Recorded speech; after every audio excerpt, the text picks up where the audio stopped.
And welcome to Mass Effect 3, Mass Effect 1 Day 3. Mass Effect 3. To Mass Effect 1 Day 3 because I'm an idiot.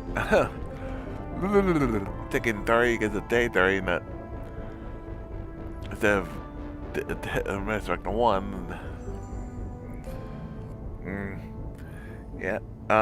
Sorry about no cast yesterday. It just was one of those days. It really could not be just my own dumb ass and, you know, got distracted in my life, and again, like it's sometimes you just get tired, you don't feel good. Sometimes you just like there's days are just like, I get distracted with stuff from my own dumbass and other stuff or things that really cannot be helped. Um, but this was my own dumbass. Sometimes I just oversleep to the point where it's not anywhere ready. Today was more of just being late was more of like my own. Oh, not really. It just could not be helped. Just got up a little late. Everyone was still able to get everything done, but it's just yeah. I don't even get why. I can't even explain why they didn't freaking go the way it should have. I don't know. I don't know. It was distracted, but it felt like it shouldn't have been that long. And it was like, really? Yeah, it's a mess. But yeah, we're gonna get to in the yard today at least. So let's do this. We're gonna time the last guest to talk with a squad mate. So we're gonna start with that and go from there. Let's do this. I'm turning it off, right? Yeah. Okay. Alright, but let's do this.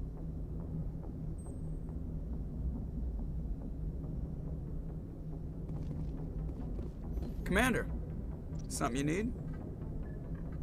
How's the Normandy performing? Is she everything they said she'd be? She's the best ship in the fleet, if you've got a pilot who knows how to handle her. Balance isn't what you'd expect. Takes a while to get used to that oversized drive core we got stuffed in the back, and her power can sneak up on you if you're not careful. The Normandy's probably too much ship for your average Alliance pilot, Commander. Lucky for you, I'm anything but average. I like to know my crew. Mind if I ask you a few questions? I can see where this is going. You did a background check on me, didn't you? Well, I'll tell you the same thing I told the captain. You want me as your pilot. I'm not good. I'm not even great. I am the best damn helmsman in the Alliance fleet. Top of my class in flight school, I earned that. All those commendations in my file, I earned every single one. Those weren't given to me as charity for my disease. I can't have you on this ship if you're going to infect my crew. Infect the crew? Oh man, you have no idea what I'm talking about, do you? Okay, I've got Vrolik syndrome, brittle bone disease. The bones in my legs never develop properly. They're basically hollow, too much force and they'll shatter. Even with crutches and my leg braces, it's hard to get around. One wrong step and crack! It's very dramatic, but I've learned to manage my condition, Commander. Put the Normandy in my hands and I'll make her dance for you. Just don't ask me to get up and dance unless, you like the sound of snapping shin bone. Why does everyone call you Joker? It's a lot shorter than saying Alliance Flight Lieutenant Jeff Moreau. Plus, I love to make little children laugh. I was just thinking how much you remind me of Santa Claus. Look, I didn't pick the name. One of the instructors in flight school used to bug me about never smiling. She started calling me Joker, and it stuck. Why didn't you ever smile? Hey, I worked my ass off in flight school, Commander. The world's not gonna hand you anything if you go around grinning like an idiot. By the end of the year, I was the best pilot in the academy, even better than the instructors, and everybody knew it. They'd all got their asses kicked by the sickly kid with the creaky little legs. One guess who was smiling at graduation? I need to know more about this Vrolik syndrome if I'm putting my ship in your hands. Yeah, of course you do. It's an extremely rare condition. Nobody knows exactly what causes it. Genetic, maybe. It's treatable, but there's no cure. They classify my case as moderate to severe. I was born with over a dozen fractures, hip, thighs, ankles. My bones were already breaking in the womb. 100 years ago, I wouldn't have survived past my first year. Lucky for me, modern medical science has turned me into a productive member of society. You're not gonna break a bone trying to fly the ship, are you? I don't fly with my feet, Commander, so I'm fine as long as I'm in this chair. I gotta be real careful when I get up to take a piss, though. I can do my job as well as anyone on the ship. Better, actually. So don't worry about it. I have to go. Alright, see ya.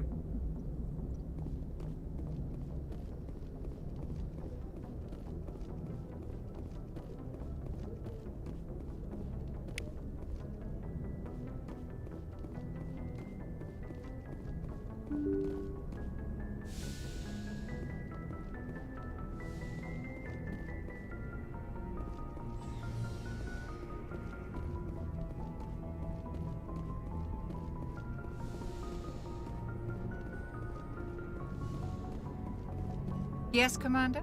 Is there something you need? How did you end up serving on an Alliance ship? I enlisted right out of med school. Earth always seemed boring to me. Too safe, too secure. I figured the colonies were teeming with exotic adventure. I wanted to travel the stars, tending the wounds of tough soldiers with piercing eyes and sensitive souls. Turns out military life isn't quite as romantic as I'd imagined. But humanity needs the Alliance if we want to keep expanding through the Traverse, and the Alliance always needs good doctors. So I stayed on to do my part. Ever think you made the wrong choice? Sometimes I think about opening a private practice back on Earth, or maybe taking a position at one of the new med centers out in the colonies. But there's something special about working on soldiers. If I left the Alliance now, I'd feel like I was abandoning them. How well do you know the Lieutenant? I'd never worked with him before this mission. But he has an impressive service record, over a dozen special commendations. Tends to keep to himself, though. Maybe because of the headaches. It's not easy being an L2. What does that have to do with it? Well, most biotics now use the L3 implants. Lieutenant Alenko was wired with the old L2 configuration. Sometimes there are complications. What kind of complications? Severe mental disabilities, insanity, crippling physical pain. There's a long list of horrific side effects. Kaiden's lucky. He just gets migraines. I should go. Goodbye, Commander.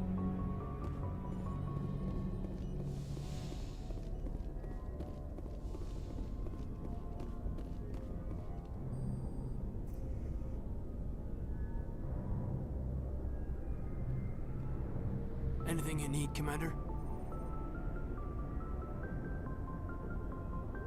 Just trying to get a sense of where the crew's at. Thoughts? I've wasted enough of your time for now, Commander.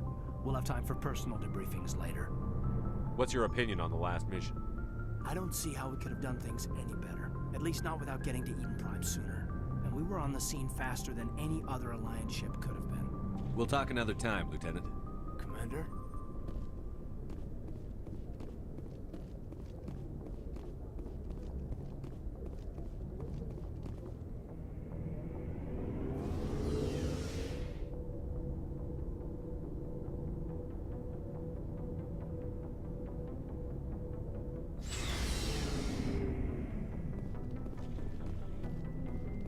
Hey, Commander.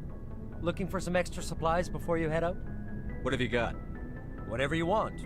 Armor, weapons, mods. It's not standard Alliance issue, but that's not necessarily a bad thing.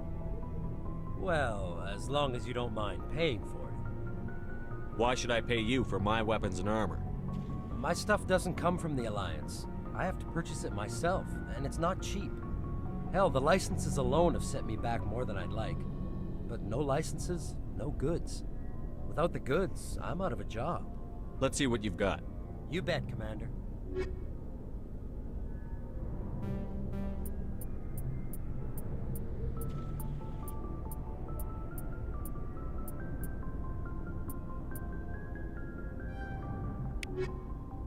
Looking for supplies? How often will you get new items? Well, that depends on how many licenses you've purchased. But I'll rotate items on a regular basis regardless. And anytime we land someplace with a big enough port, I'll buy, sell, and trade whatever I can. Check back often. I need to move items quickly, so only the most basic items will be stocked consistently. What are licenses? Why do you need them? Manufacturers sell licenses.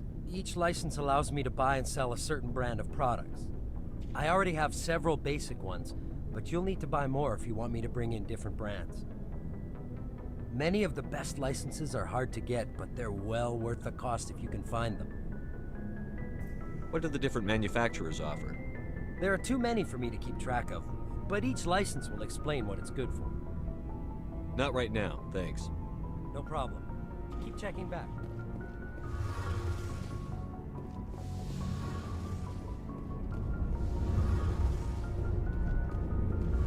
Your ship's amazing, Shepard. I've never seen a drive core like this before.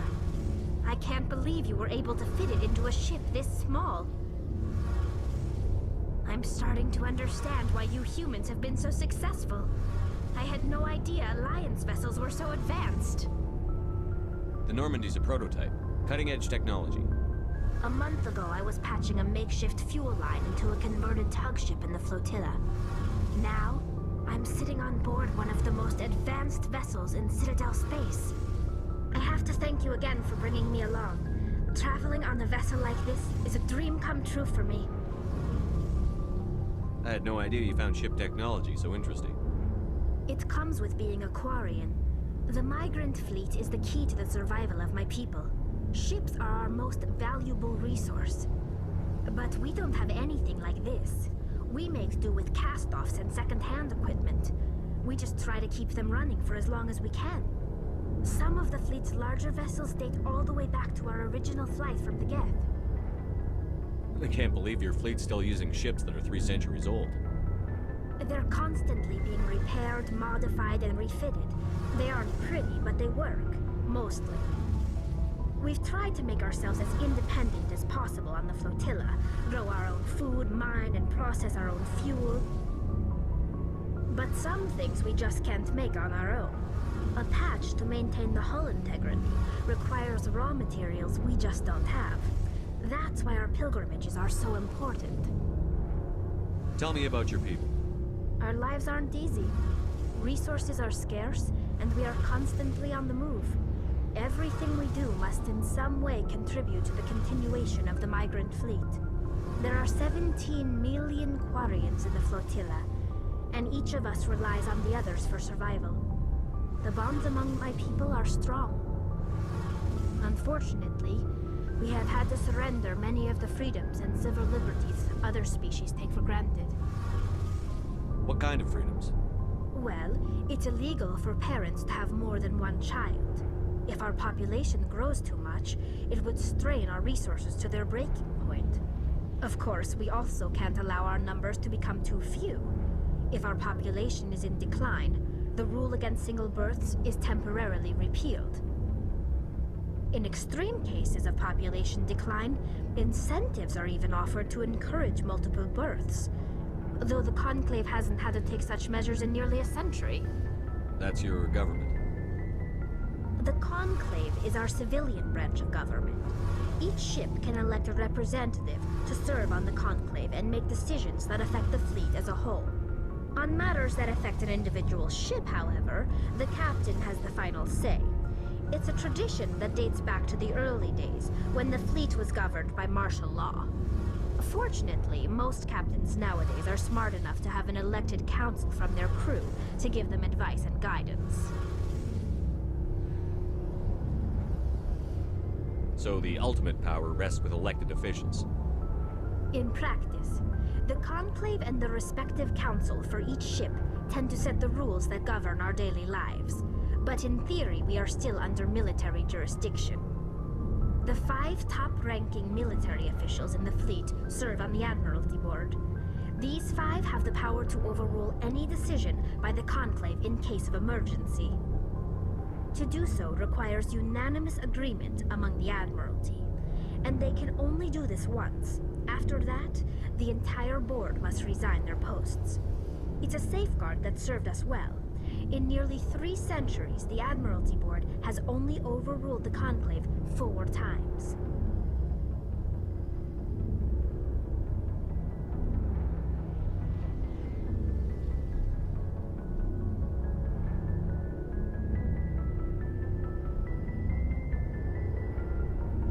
I want to know more about the Geth. I doubt I can tell you anything you don't already know. It's been almost 3 centuries since they drove my people into exile. All I know is the story of their origins. What they were when we created them, and how they turned on us. Interesting. The Geth were originally created to serve as an automated manual labor force. Initially, their intelligence was as limited as any VI. Over time, we made small modifications to their programming to allow them to perform more varied and complex tasks, bringing them closer and closer to true AI status. How come the Council didn't step in and stop you?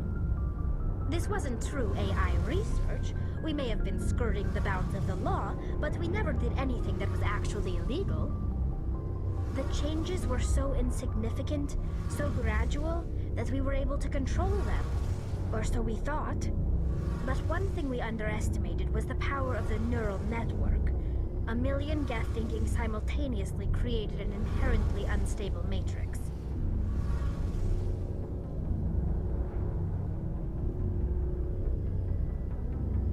So, the Geth share brain power? Many of the Geth's logic systems were designed to work in concert with other nearby Geth. Basically, the more of them you have in a group, the smarter they are.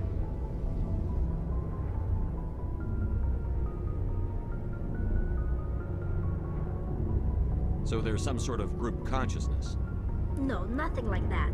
They cannot share sensory data or information. Their programming cannot handle that much simultaneous input. Each Geth maintains an individual awareness and identity. The neural network only operates on a process-based level. It's basically the synthetic equivalent of a subconscious. But when they're in close proximity, they can coordinate low-level functional processes, freeing up more capacity for original or independent thought. That doesn't make any sense. I'm probably oversimplifying. The Geth are incredibly advanced and complex creations. All you need to know is that they get smarter when they gather in large numbers. As we built more and more Geth, their effective intelligence became more sophisticated, more abstract.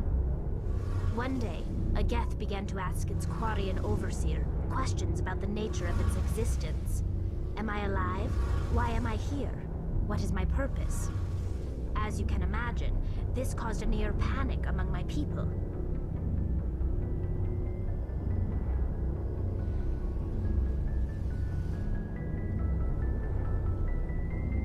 I don't see what's so bad about those questions. The Geth were created to engage in mundane, repetitive, or dangerous manual labor. That's fine for machines, but it won't satisfy a sentient being for long. The Geth were showing signs of rudimentary self-awareness and independent thought. If the Geth were intelligent, then we were essentially using them as slaves. It was inevitable the newly sentient Geth would rebel against their situation. We knew they would rise up against us, so we acted first. A general order went out across all Quarian-controlled systems to permanently deactivate all Geth.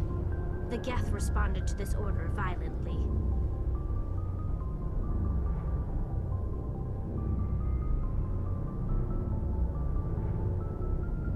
You can't blame them for fighting for their survival. We had no other choice. The Geth were already on the verge of revolution. By acting quickly, we had a chance to end the war before it began. The hope was that most of the Geth would still be little more than machines, incapable of organized resistance. But they had progressed much further than anyone anticipated. The war was long and bloody. Millions upon millions of Quarians died at their hands. In the end, we were forced to flee our own homeworld. We feared the Geth would pursue us, but they never came beyond the Veil. Now we drift through space, exile searching for a way to reclaim what was once ours.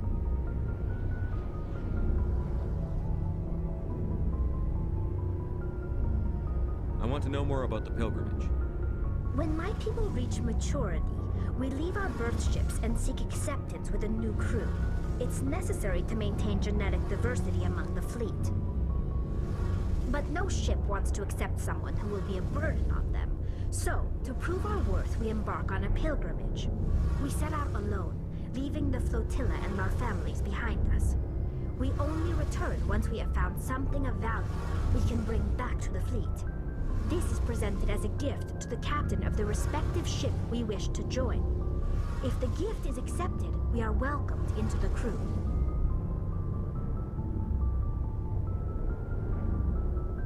Can a captain choose to reject the gift? That doesn't happen often. Most captains are eager to increase the size of their crew. It increases their own standing in our society. Even when a gift is not particularly valuable, the captain usually accepts it out of a sense of tradition. However, there is a stigma to presenting a substandard gift. It's not the best way to make a good impression on a new community.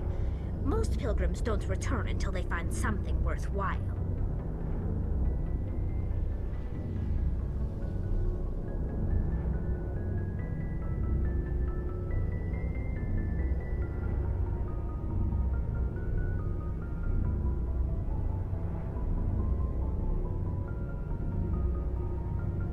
I can't believe they just send you off alone.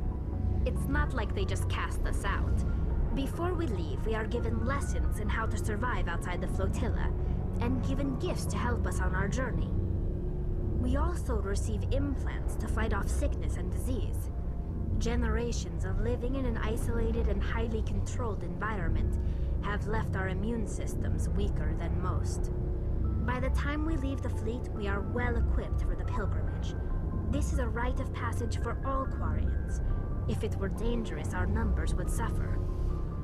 Virtually every pilgrimage ends with a triumphant return and the ritual presentation of the gift to one of the fleet's captains.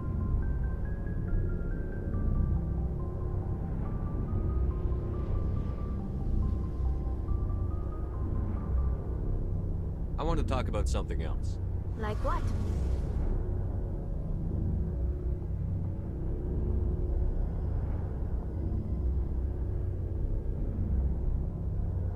I should go.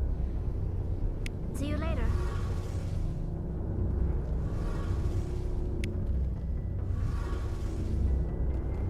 Hey, Commander, you know that Quarian, Tali? She's been spending all her time down here asking me about our engines. I'll tell her to leave you alone. What? No, she's amazing. I wish my guys were half as smart as she is. Give her a month on board and she'll know more about our engines than I do. She's got a real knack for technology, that one. I can see why you wanted her to come along. I figured she'd be a real asset to the team. You got an eye for Tali, Commander, but I'm guessing that's not why you came down here. Fill me in on the IES stealth systems. How does it work exactly? You can't hide a ship out in space. They emit too much heat and radiation. Too easy for sensors to pick them up, unless you find a way to capture those emissions. So our stealth systems trap the energy we give off in storage sinks built into the ship itself. No emissions to give away our location. Eventually the sinks have to be vented. More than a few hours silent running and they overheat. Cook us inside our own hull. There's no way for anyone to detect us? A visual scan can still pick us up. Anyone looking out a window can see us plain as day. But you have to be pretty close to get an actual visual out in space. Most vessels rely on scanners. As long as the stealth systems are engaged, they can't see us. Not unless we accelerate to FTL speeds.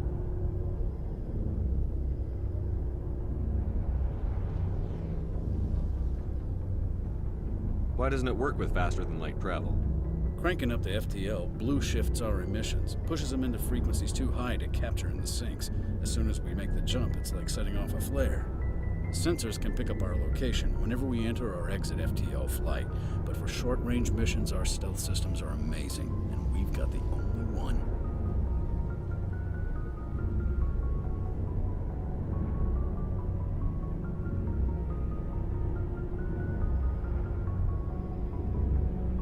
Where else have you served, Adams?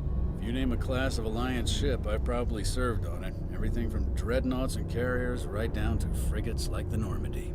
My last assignment was on the Tokyo, only a cruiser, but she was a good ship. Couldn't hold a candle to the Normandy, though.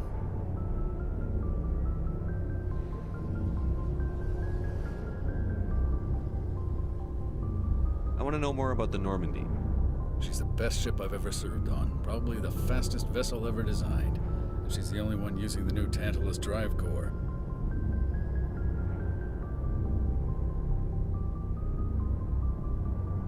What's so special about the Tantalus drive core? Proportionally, it's about twice the size of any other vessel. Not only are we faster, we can run at FTL speeds longer before we have to discharge the core. Carry on, Adams. Aye, aye, Commander.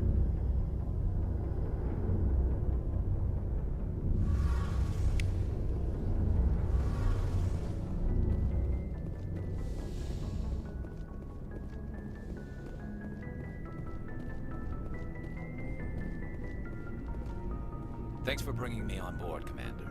I knew working with the Spectre would be better than life at CSAC. Have you worked with a Spectre before? Well, no, but I know what they're like. Spectres make their own rules. You're free to handle things your way. At CSEC, you're buried by rules. The damn bureaucrats are always on your back.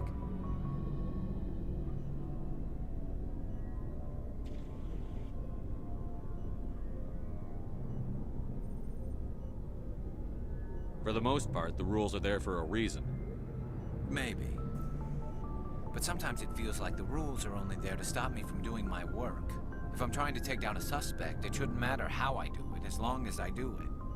But CSEC wants it done their way. Protocol and procedure come first. That's why I left.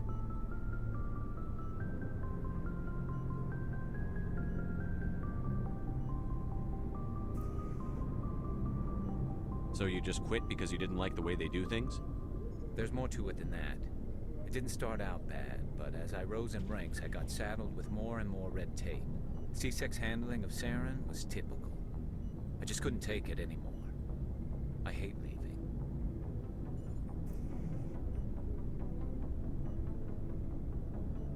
I hope you made the right choice. I'd hate for you to regret it later. Well, that's sort of why I teamed up with you. It's a chance for me to get off the Citadel, see how things are done outside CSEC. Either way, I plan to make the most of this. And without CSEC headquarters looking over my shoulder, well, maybe I can get the job done my way for a change.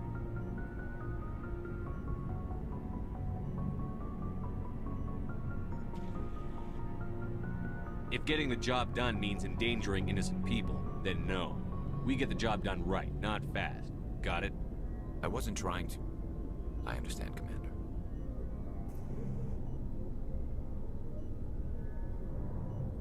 Commander, good to see you.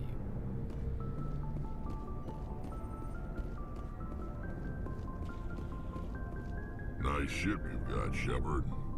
What can I do for you? What's your story, Rex? There's no story.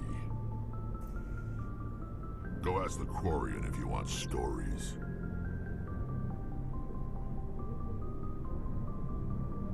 You Krogan lived for centuries. Don't tell me you haven't had a few interesting adventures. Well, there was this one time the Turians almost wiped out our entire race. That was fun.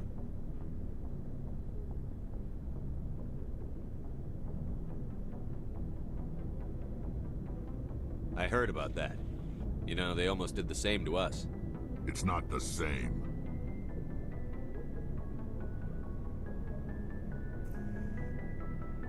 It seems pretty much the same to me. So your people were infected with a genetic mutation?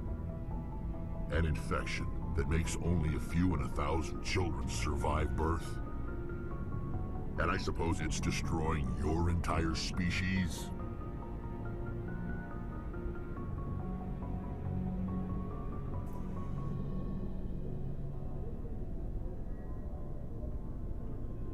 I suppose it isn't all the same. I don't expect you to understand, but don't compare humanity's fate with the Krogan.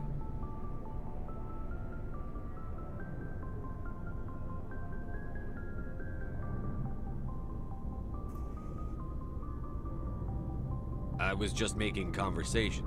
I wasn't trying to upset you. Your ignorance doesn't upset me, Shepard. As for the Krogan, I gave up on them long ago. The genophage infected us, but it's not what's killing us.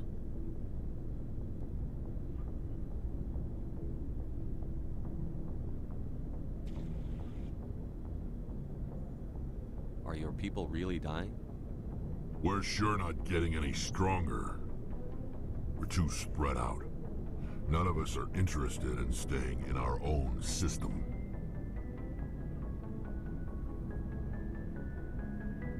Lots of species have left their homes and prospered.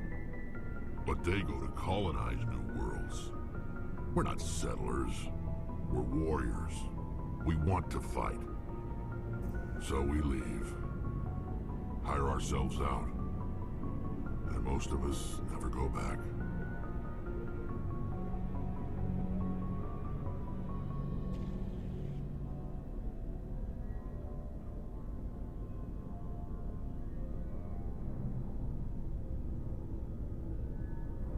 What can you tell me about the genophage? Ask the Solarians if you want details. They made it. All I know, it makes breeding nearly impossible. Thousands die in stillbirth, and most never get that far. Every Krogan is infected, every one. And no one's rushing to find a cure.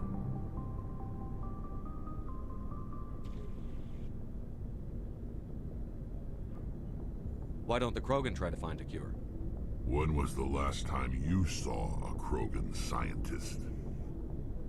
You ask a Krogan, would he rather find a cure for the genophage or fight for credits? He'll choose fighting every time. It's just who we are, Shepard.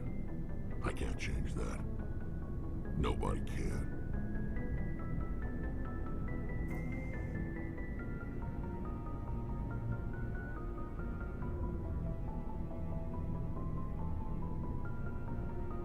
So long, Rex. Shepard.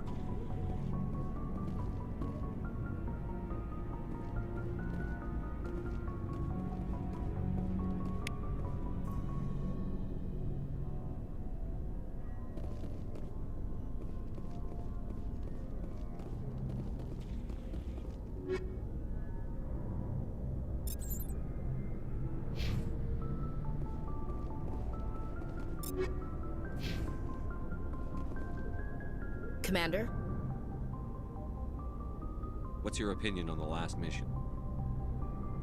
Kinda wish you'd got there sooner, Commander. No offense, I appreciate the rescue. I just wish... You wish we'd been able to save the rest of your unit? Yes, sir. If I had been more alert, we wouldn't have been cut down by an ambush. The Geth are perfect ambushers. They don't move, they don't make noise, they don't even breathe. Sir, they have flashlight heads. I'll make sure it doesn't happen again.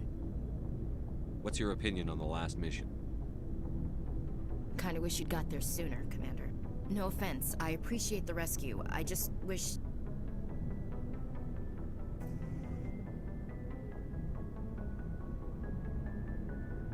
We came as soon as we got the distress call, even with the fastest ship in the fleet. You did the best you could, Commander.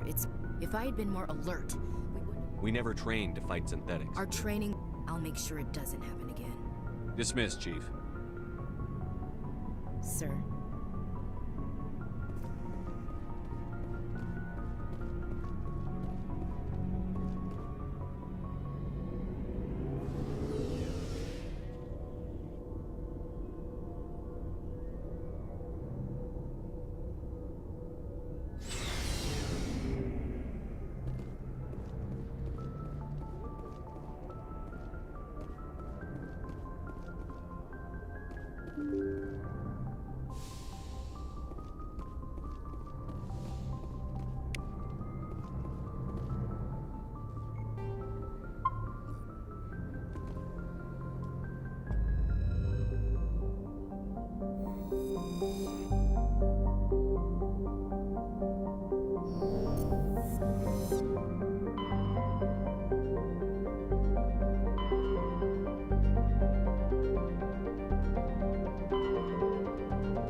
I'm picking up these things really strange, like off the dammers.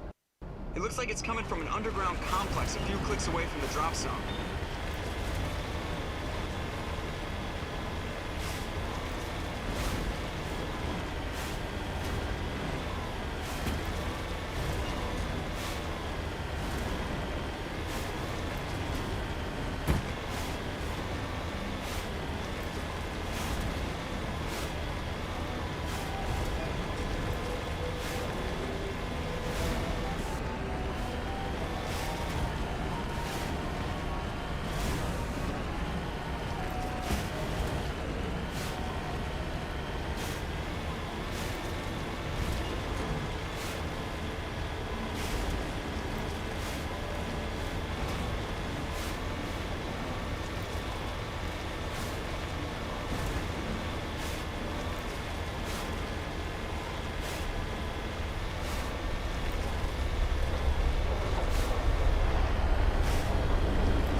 Not now, Shepard!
Bring out those shields disabled! This should slow him down.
patching you up.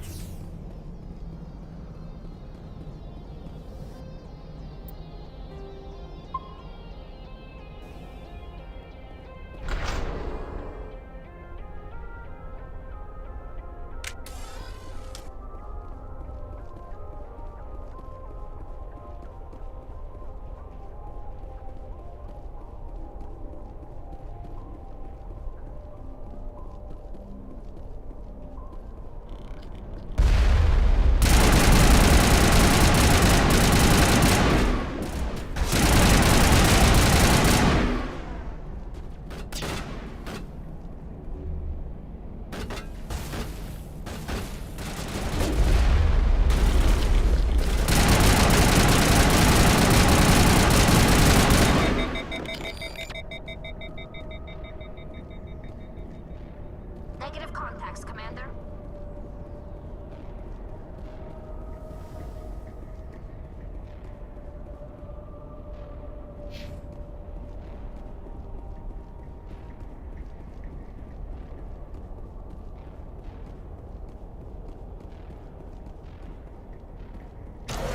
It looks like this cavern formed around the ruin, after it was built.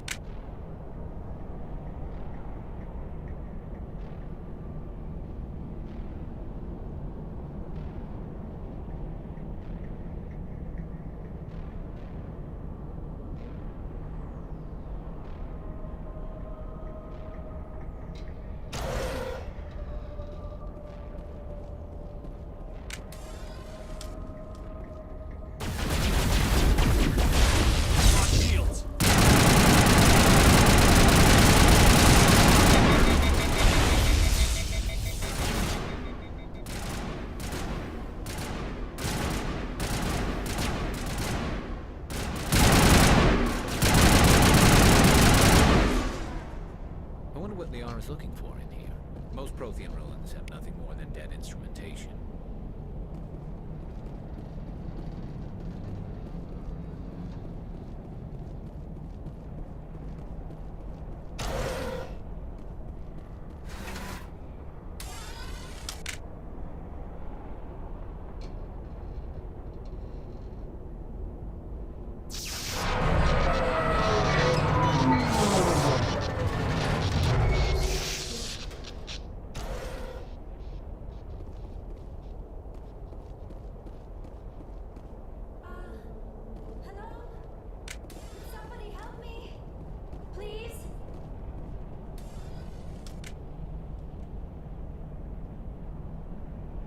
Can you hear me out there? I'm trapped. I need help.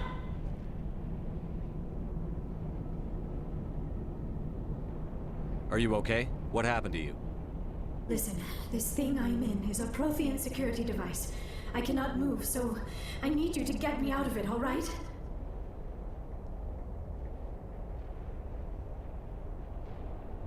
Your mother is working with Saren.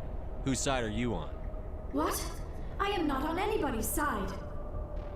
I may be Benezia's daughter, but I'm nothing like her. I have not spoken to her in years. Please, just get me out of here.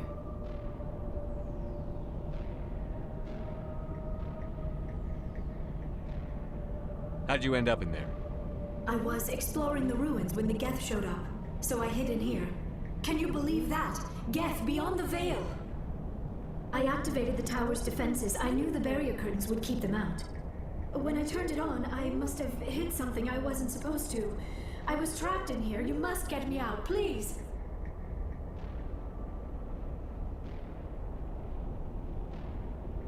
We'll find some way to help you. There is a control in here that should deactivate this thing. You'll have to find some way past the barrier curtain. That's the tricky part. The defenses cannot be shut off from the outside. I don't know how you'll get in here. Be careful. There is a Krogan with the Geth. They have been trying different ways to get past the barrier.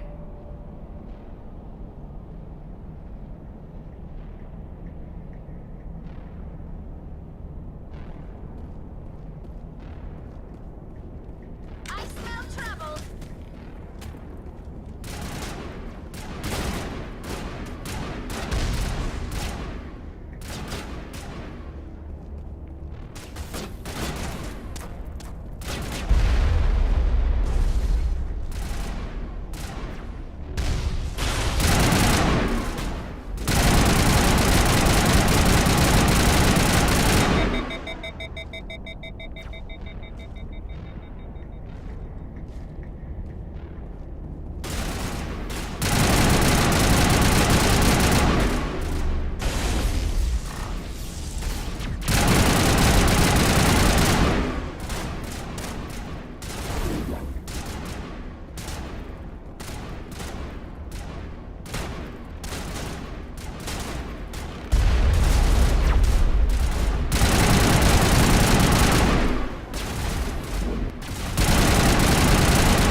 Oh, how did you get in here?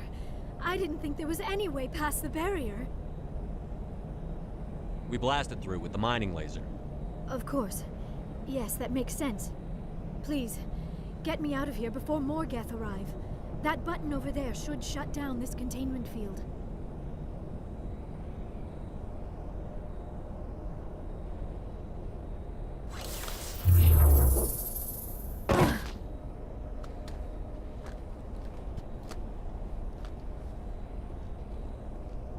Any idea how we get out of this place? There is an elevator back in the center of the tower. At least I think it's an elevator. It should take us out of here. Come on! I still cannot believe all this. Why would the Geth come after me? Do you think Benezia's involved? Seren's looking for the conduit. You're a Prothean expert. He probably wants you to help him find it. The conduit? But I don't know. What the hell was that? These ruins are not stable. That mining laser must have triggered a seismic event. We have to hurry. The whole place is caving in.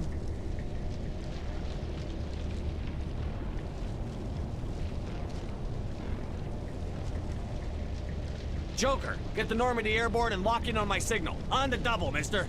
Aye, aye, Commander. Secure and away. ETA 8 minutes. He needs to move faster.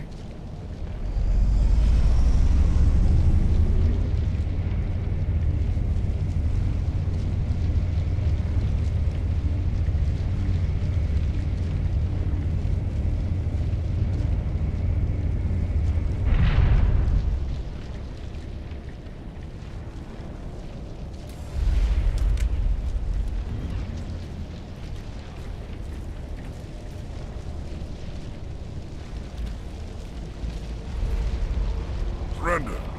Or don't. That would be more fun.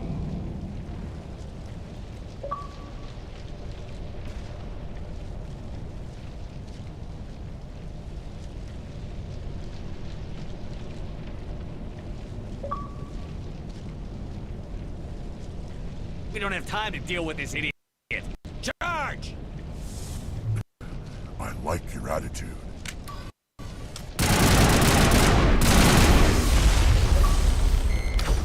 Shield disabled.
Too close, Commander. 10 more seconds we would have been swimming in molten sulfur. The Normandy isn't equipped to land in exploding volcanoes. They tend to fry our sensors and melt our hull. Just for future reference. We almost died out there, and your pilot is making jokes?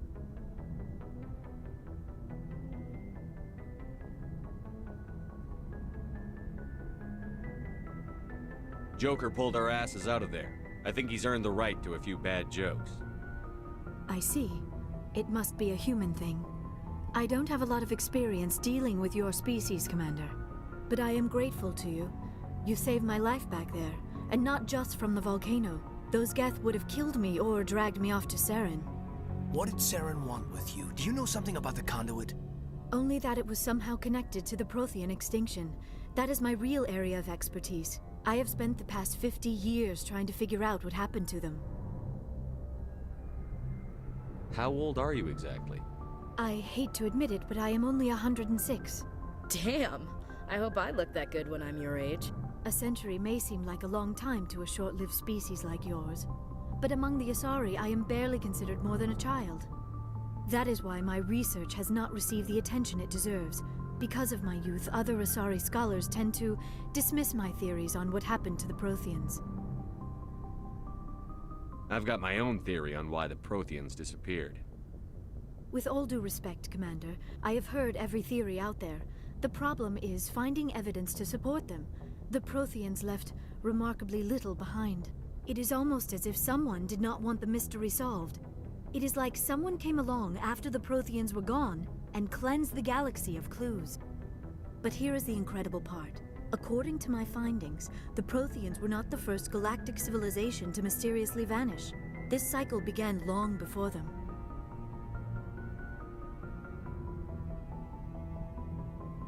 Where'd you come up with this theory? I thought there wasn't any evidence. I have been working on this for 50 years. I have tracked down every scrap and shred of evidence. Eventually, subtle patterns start to emerge, patterns that hint at the truth. It is difficult to explain to someone else. I cannot point to one specific thing to prove my case. It is more a feeling derived from a half-century of dedicated research. But I know I'm right, and eventually I will be able to prove it. There were other civilizations before the Protheans. This cycle has repeated itself many times over. If the Protheans weren't the first, then who was? I don't know. There is barely any evidence on the Protheans, even less on those who came before them. I cannot prove my theory, but I know I am right. The galaxy is built on a cycle of extinction. Each time a great civilization rises up, it is suddenly and violently cast down. Only ruins survive. The Protheans rose up from a single world until their empire spanned the entire galaxy. Yet even they climbed to the top on the remains of those who came before. Their greatest achievements, the mass relays and the Citadel, are based on the technology of those who came before them. And then, like all the other forgotten civilizations throughout galactic history, the Protheans disappeared. I have dedicated my life to figuring out why.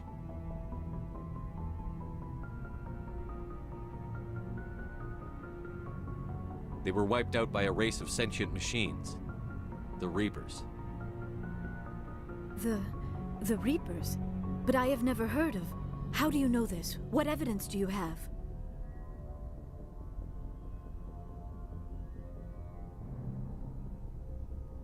There was a damaged Prothean beacon on Eden Prime. It burned a vision into my brain. I'm still trying to sort out what it all means. Visions? Yes, that makes sense. The beacons were designed to transmit information directly into the mind of the user. Finding one that still works is extremely rare. No wonder the Geth attacked Eden Prime. The chance to acquire a working beacon, even a badly damaged one, is worth almost any risk. But the beacons were only programmed to interact with Prothean physiology. Whatever information you received would have been confused, unclear. I am amazed you were able to make sense of it at all. A lesser mind would have been utterly destroyed by the process. You must be remarkably strong-willed, Commander. Okay, this isn't helping us find Saren or the conduit. Of course, you're right. I am sorry, my scientific curiosity got the better of me. Unfortunately, I do not have any information that could help you find the conduit, or Saren.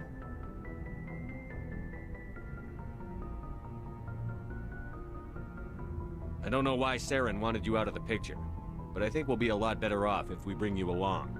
Thank you, Commander. Saren might come after me again. I cannot think of anywhere safer than here on your ship. And my knowledge of the Protheans might be useful later on. And her biotics will come in handy when the fighting starts.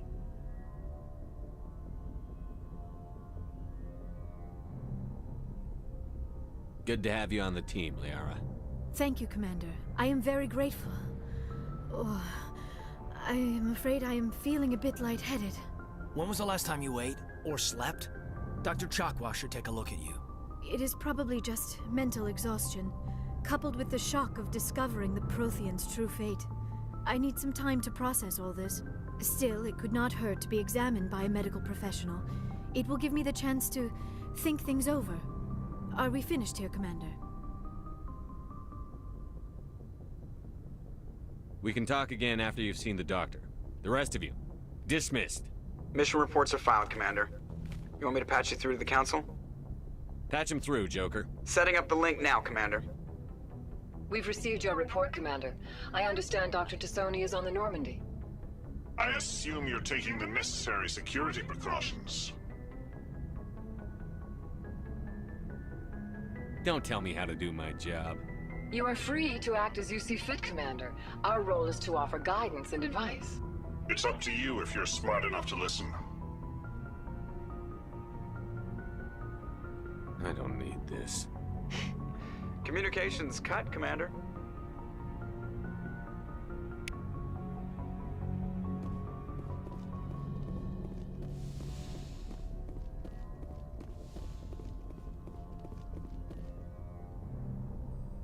If anyone has to take over for Captain Anderson, I'm glad it's you. I'm not sure about having non-humans on our ship, though. We're all on the same team here, Presley. With all due respect, sir, that's what they said about Nihilus. Look how that turned out.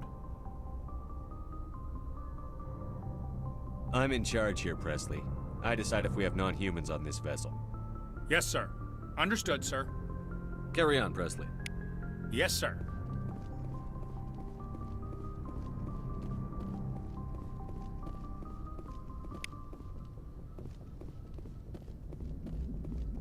I prefer gold to silver, you know, for my medal. I figured you'd recommend me for one since I, pulled your boots out of the fire.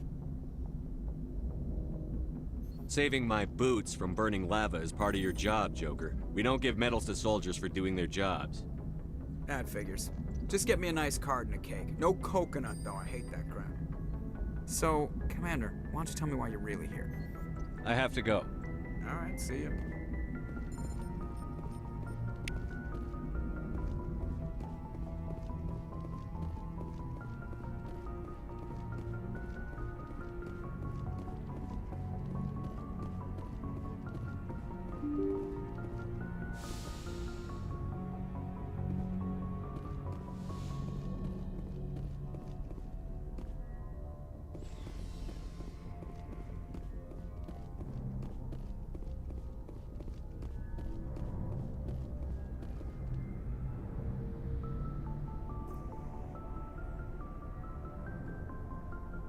Anything you need, Commander? Just trying to get a sense of where the crew's at. Thoughts? Is this an official evaluation, Commander? Or off the record? Alenko, when it's just you and me, you can consider it off the record. That's a generous attitude. Okay. I think there's something wrong with all this. This Saren is looking for records on some kind of galactic extinction, but we can't get backup from the Council? Sorry, Commander. There's writing on the wall here, but someone isn't reading it.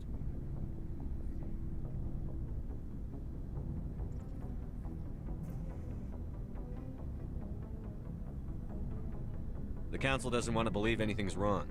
I'd call it human nature, but... I hear you.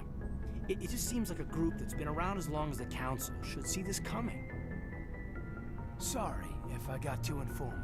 Protocol wasn't a big focus back in Bot.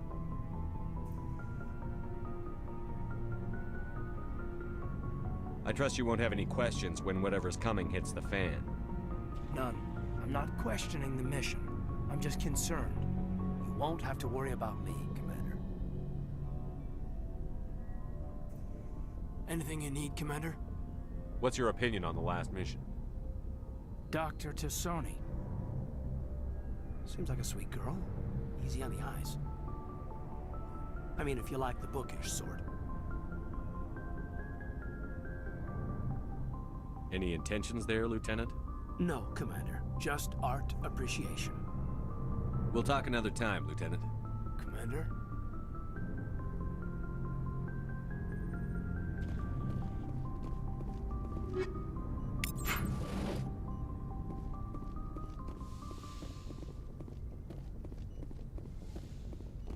Yes, Commander? Is there something you need? I should go. Goodbye, Commander.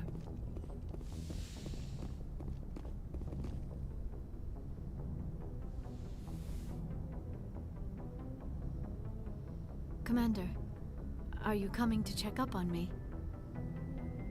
You look much better. How are you feeling? Dr. Chakwas assures me I am going to be fine. I was impressed with her knowledge of Asari physiology. Alliance medical personnel take courses in alien biology, just in case. I never properly thanked you for saving me from the Geth, Commander. If you hadn't shown up... I had to save you. You can help me stop Saren. I know you took a chance bringing me aboard this ship. I have seen the way your crew looks at me. They do not trust me. But I am not like Benezia. I will do whatever I can to help you stop Saren. I promise. Don't worry, Liara. I trust you. I know you won't let me down. It means a lot to hear you say that, Commander. Thank you. Tell me about yourself, Liara. Me? I am afraid I am not very interesting, Commander. I spend most of my time on remote digs, unearthing mundane items buried in long-forgotten Prothean ruins. You're right. That doesn't sound very interesting. On occasion, I have run afoul of indigenous life forms or stumbled across small bands of privateers. That probably does not seem very exciting to someone like you. I guess seeking out history's lost secrets holds a special appeal for me. I would give a century of my life to discover a beacon like the one you found on Eden Prime. You were actually touched by working Prothean technology. That is why I find you so fascinating, Commander. I'm not some artifact you can take back to your lab, Doctor. I am sorry, Commander. I did not mean it like that. I am used to dealing with computers and data disks. I am not very good with people. I let my professional curiosity get the better of me. Please forgive me. Let us talk about something else. Do you know why Benezia joined up with Saren? I don't understand it. She was always outspoken about the need for the Asari to become more involved in shaping galactic events. Maybe she thought allying herself with Saren would somehow be for the greater good in the long run. At least I hope so.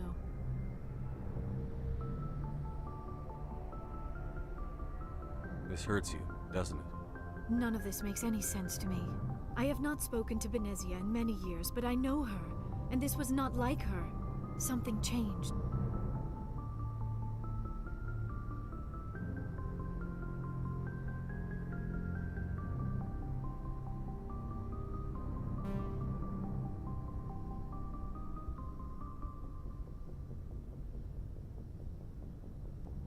I'd like to know more about the Asari. We were the first species to discover the Citadel. We were instrumental in forming the Council, and we always strive to be the voice of peaceful cooperation in galactic disputes. My people believe we are all part of a single galactic community. Each species contributes something to the greater whole. Although we seek to understand other species, it seems few of them seek to understand us. The galaxy is filled with rumors and misinformation about my people.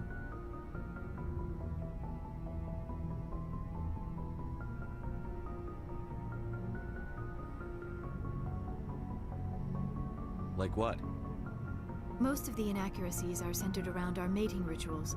My species is monogendered. Male and female have no real meaning for us. We still require a partner to reproduce. This second parent, however, may be of any species and any gender.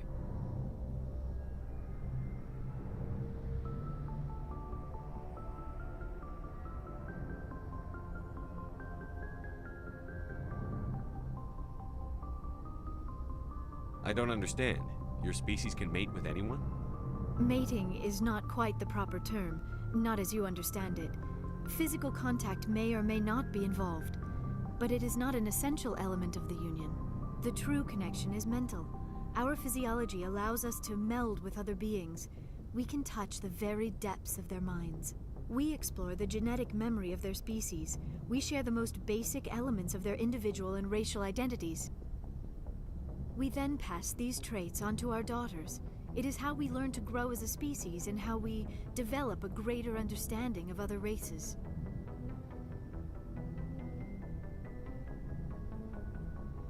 What happens to your partner after the union? Every relationship is different. Some unions are a single encounter with both parents parting ways afterwards. Others can be more long-term. Sometimes an Asari and her partner will stay together for many decades.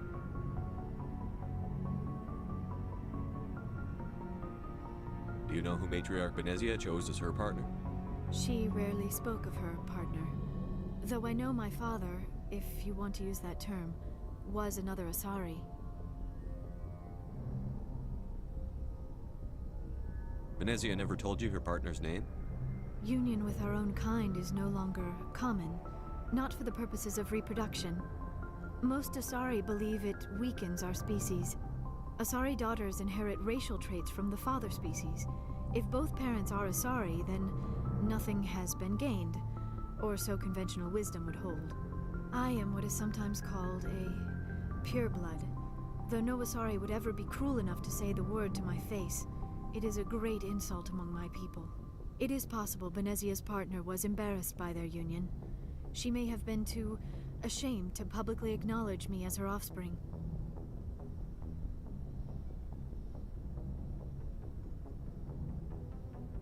Why agree to the union if she didn't want any children? I cannot answer that. This is all speculation on my part. It is possible she wanted to be part of my life, but something happened to her before she had the chance. Benezia never spoke of her partner. Whatever happened, it caused her too much pain to dwell on it. She raised me by herself, though that is not uncommon. Many Asari raise their children alone, particularly if the father species is short-lived. Often the partner will pass on long before the child reaches maturity.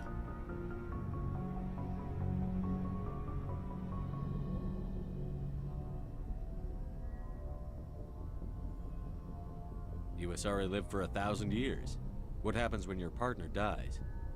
Few sapient species live as long as my kind. We have learned to take a philosophical approach to our unions. We do not focus on the inevitable loss of our partners. Instead, we enjoy the time we spend with them. And even after they're gone, a part of them lives on in us. The union is a connection that transcends both time and space.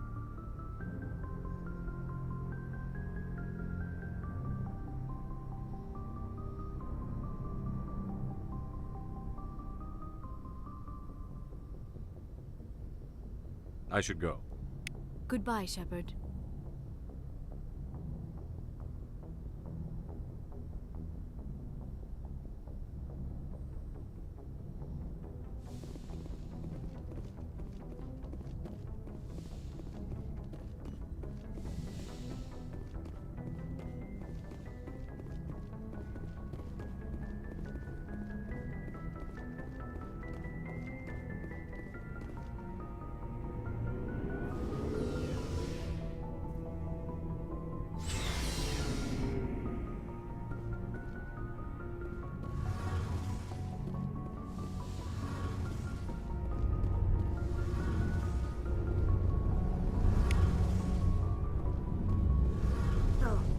Shepard.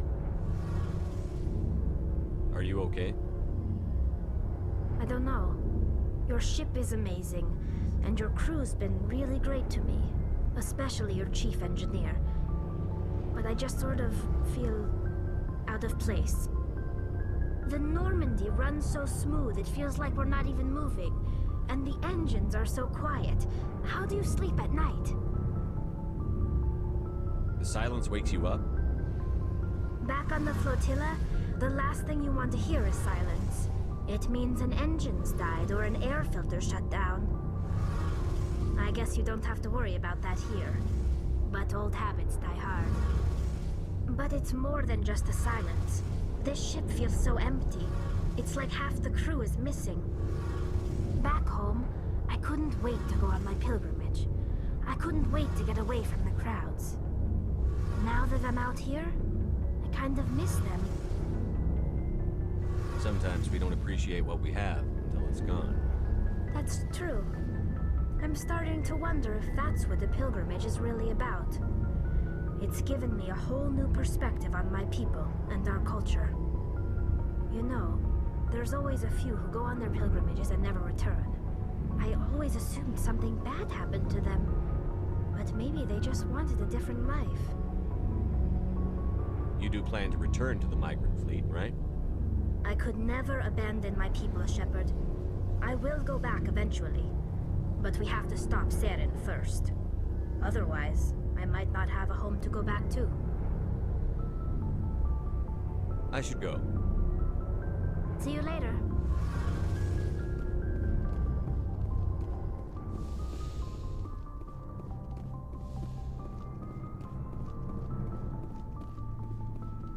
Looking for supplies? Let's see what you've got. You bet, Commander.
Commander, how are you? Why did you want to be a C-Sec officer in the first place? That's a good question. There were several reasons, I guess.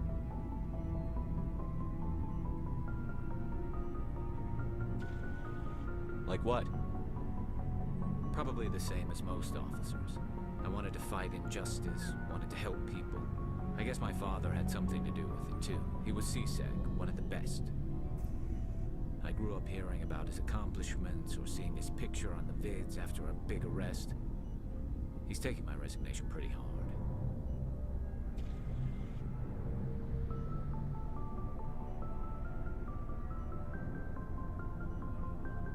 That's tough, but you'd think he'd be impressed you're going after Saren. My father's a C-Sec man to the bone. Do things right or don't do them at all, he says. He thinks I'm being too rash, too impatient. He's worried I'll become just like Saren. He actually talked me out of becoming a Spectre when I was younger, for the same reasons.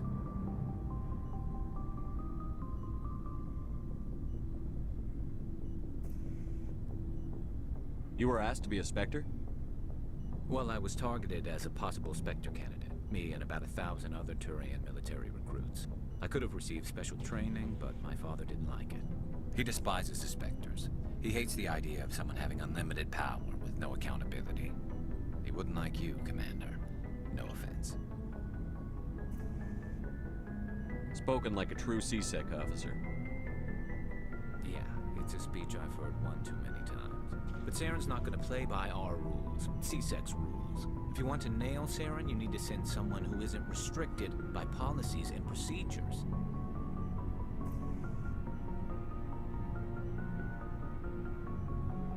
Just because you can break the rules doesn't mean you should. I don't need to stoop to Saren's level to stop him. And neither do you, Garrus. I see what you mean, but I'll think about it. Thanks, Commander.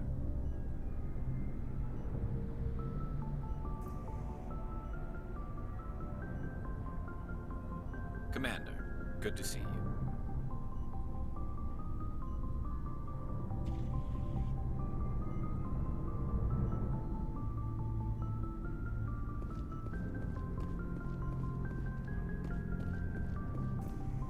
Commander, you have a minute to talk? I keep an open door policy. If you have any concerns, lay them on me. All right. I know things are different aboard the Normandy, but I'm concerned about the aliens, Vakarian and Rex. With all due respect, Commander, should they have full access to the ship?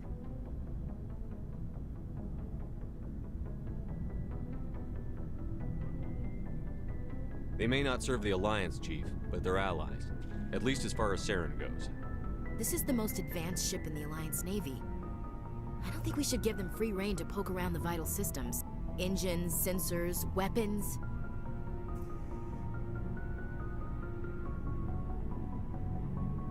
I'm not gonna lock them in the sleeper pods for the whole trip, Williams. I'd be more comfortable if they didn't have access to engineering and the CIC. We, humanity, have to learn to rely on ourselves. Standing up for ourselves doesn't mean standing alone.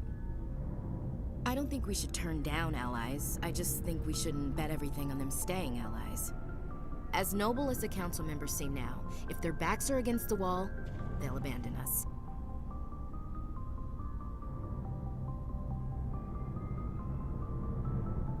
I don't see that as inevitable. Look, if you're fighting a bear and the only way for you to survive is to sick your dog on it and run, you'll do it. As much as you love your dog, it isn't human. It's not racism, not really. Members of their species will always be more important to them than humans are. These seem like deeply held beliefs, Williams. What made you think this way? My family's defended the Alliance since it was founded. My father, grandfather, great-grandmother, they all picked up a rifle and swore the oath of service. I guess we just tend to think of Earth's interests as our own.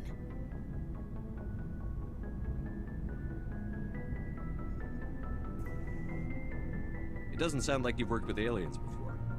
No, sir. Mainly I've been groundside, part of the surface garrison forces. I did get a rotation at a space station for training. Every Marine a rifleman, every rifleman ZG certified.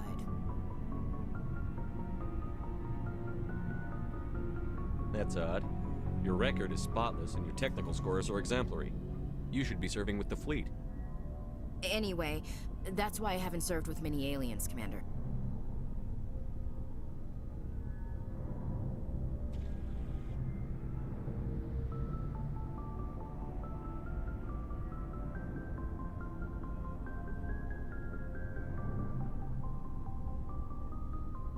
I never knew my family.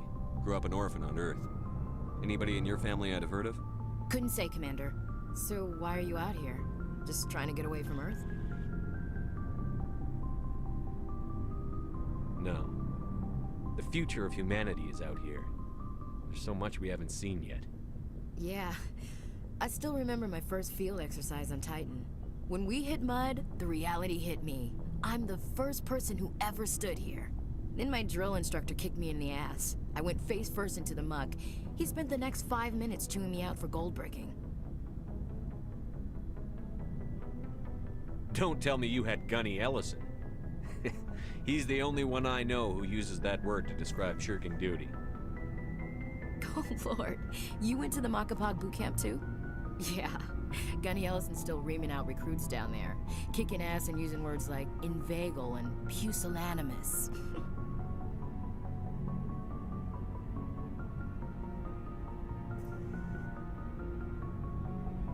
All right. I can see where your concerns are coming from, Williams. But this is a multilateral mission. You're going to have to work with aliens, like it or not. It won't be a problem, Commander. You say jump, I say how high. You tell me to kiss a Turian, I'll ask which cheek. Would you kiss anyone I ordered you to? That depends, sir. If you ordered me to kiss a superior officer, that would be a violation of the regs concerning fraternization. That would make it an illegal order.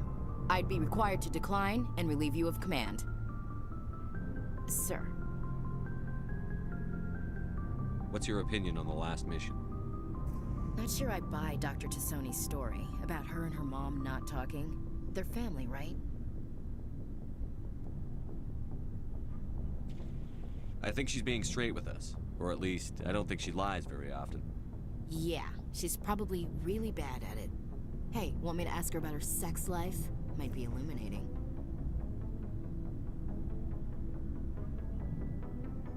That's between you and her. Scuttlebutt says otherwise. Too bad those ruins got destroyed. I mean, they lasted thousands of years.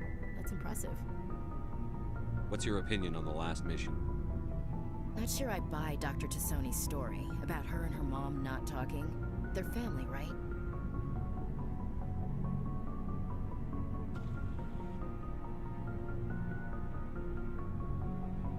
I think she's being straight with Yeah, she's probably... Hey, want me to ask her about her sex life? Might be illuminating.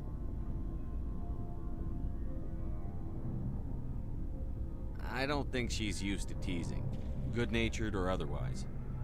No fun, Commander. Too bad those ruins got destroyed. I mean, they lasted thousands of years. Looking forward to it, sir. Commander? We'll talk later, Will. Looking forward to it, sir.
So, we've got Saren on the run.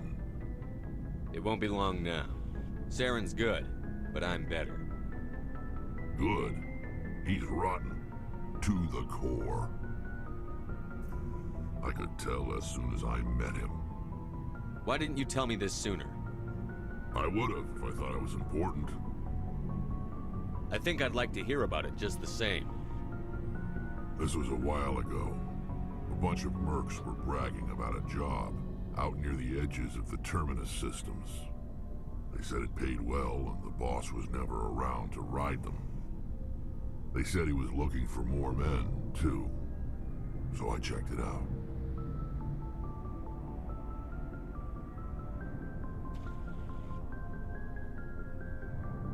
I didn't know Saren was openly recruiting mercs.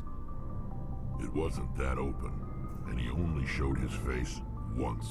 We'd been raiding ships in the area for months when we took out this massive cargo freighter. Our biggest haul yet. I was on board checking bodies for valuables, looking for some extra credits. That's when I saw him.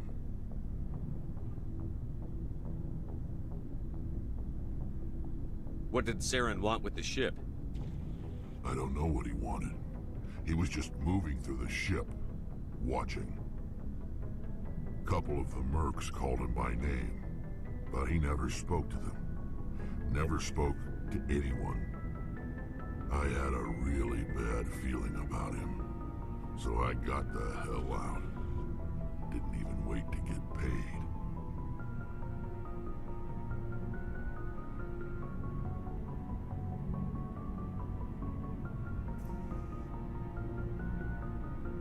What kind of cargo was the freighter carrying?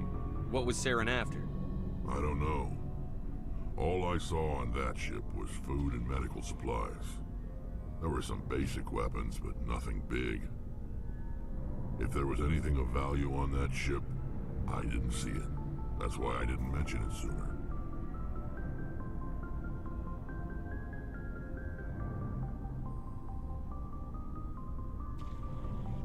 Whose ship was it?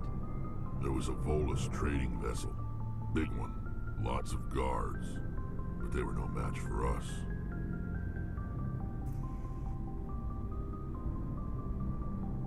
That's the only time you saw him? Yeah. Didn't even know who he was. Still wouldn't if I hadn't joined up with you. But my instincts were right. Every other merc on that mission turned up dead within a week. Every damn one.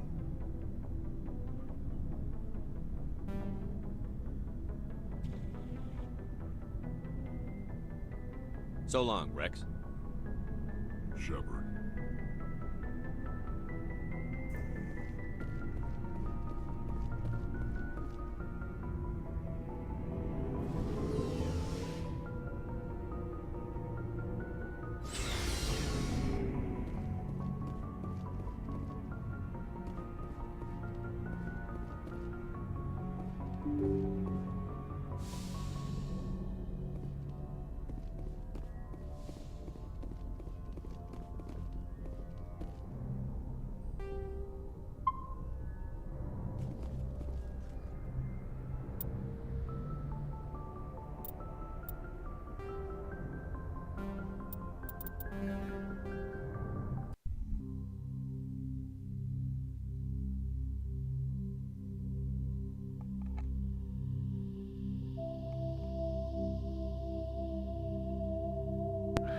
That's a good spot then for today. Got to do what we want to do. So But back tomorrow, more Mass Effect 1, and continue on next week. Hopefully, Margaret seems to be will be. I don't know, but yeah.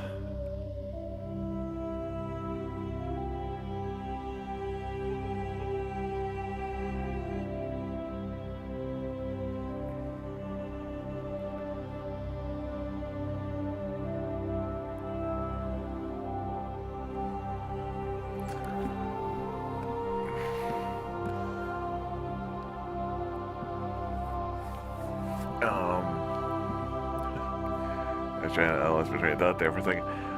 But yeah, we're gonna, like I said, we're gonna be back Monday, Tuesday, day 5 and 6, and then Wednesday, on Wednesdays, then we show 24. Thursday we'll see, but afternoon, and Margaret, and then next weekend, maybe wrap it up our play-doh. Yeah. It's upcoming schedule on the channel. Is, like we say, Volleyball Galaxy is coming to get down this Mass Effect play date that we beat it. We got coming up afterwards, Deus Ex Mankind Divided, and we're coming up in December, Shenmue, and Shadow of the Colossus, and Mafia 2 DLC, your 11th anniversary cast, already know Ultra Games Christmas. So there's good stuff planned for 2025. So follow me on social media. So when I go live, put stream down all kinds of goodies from us, Facebook, X/Twitter, YouTube, and all. YouTube and all that. Speaking of YouTube, subscribe to the page, follow the page, Pat Better feature, including all casts of the Mass Effect series, and plus our playthroughs, the Mafia series, of previous playthroughs of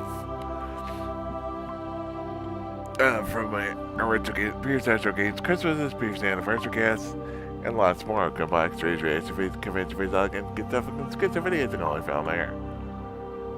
We also got Discord with new stuff on the future. If you want a full touch later, we got plenty of 2024 and some stuff where you got plenty of 2025. There's a scheduling page for that. You're watching on the YouTube, rather YouTube down later. All the links to benefits down below the Twitch page and the YouTube page. There we go. Mr. Gamer was playing more than the Mario Luigi game. So next time, go for one. Peace.